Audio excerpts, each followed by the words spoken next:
2023 was a good year for this channel and in general for me getting back into the modeling hobby after a few years break.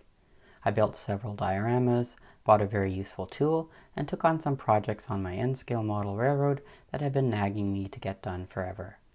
My first diorama on this channel was actually built in the last 2 months of 2022, but most of the video views have been in 2023. I took one old HO scale loco that no longer runs and built a simple display diorama for it.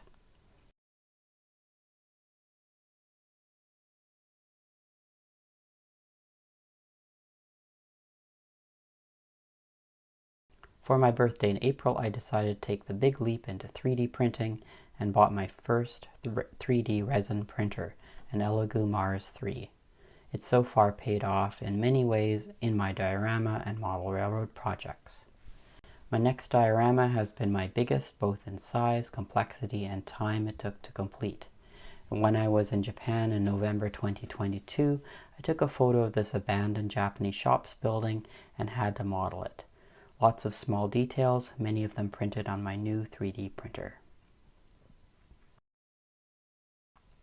The next diorama was also designed to be a display for a static N-scale model of a Shinkansen bullet train.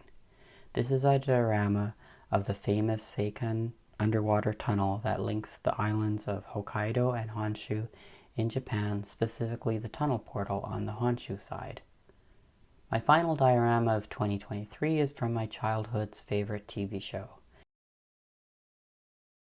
I 3D printed a model of the Battle of the Planets Phoenix and then painted it and lighted it.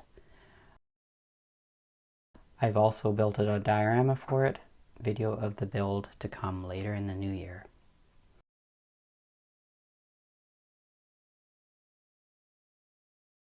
I then posted a video of my N-scale model railroad.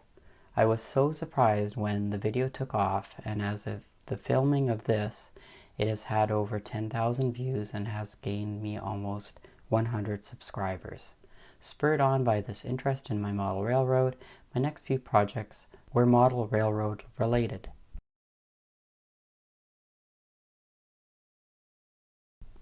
First off, I finished detailing a scene on the city block portion with this loading dock. I wired up some LED lights on the warehouse in the back and added some details, signage, and a truck parked at the loading dock.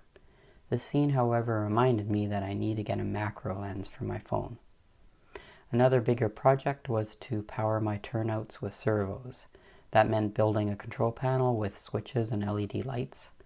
It took 2 tries, but I finally came up with a panel that works well and looks great. I also posted a video on how I installed the servos, including how these are controlled via an Arduino Nano. My final project of the year, which is still going into this new year, is my harbor scene. I first tackled building a brand new rail car float apron.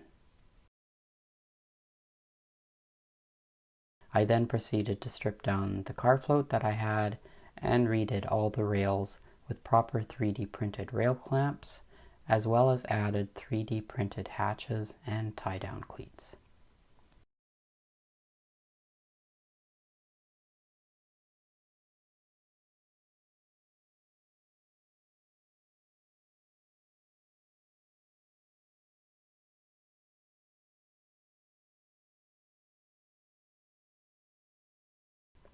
So as we start 2024, I want to thank everyone who has subscribed, liked, and commented on my videos.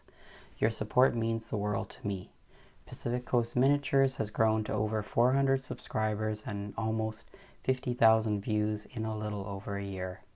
I hope that I've inspired, entertained, and educated through my videos. Happy New Year!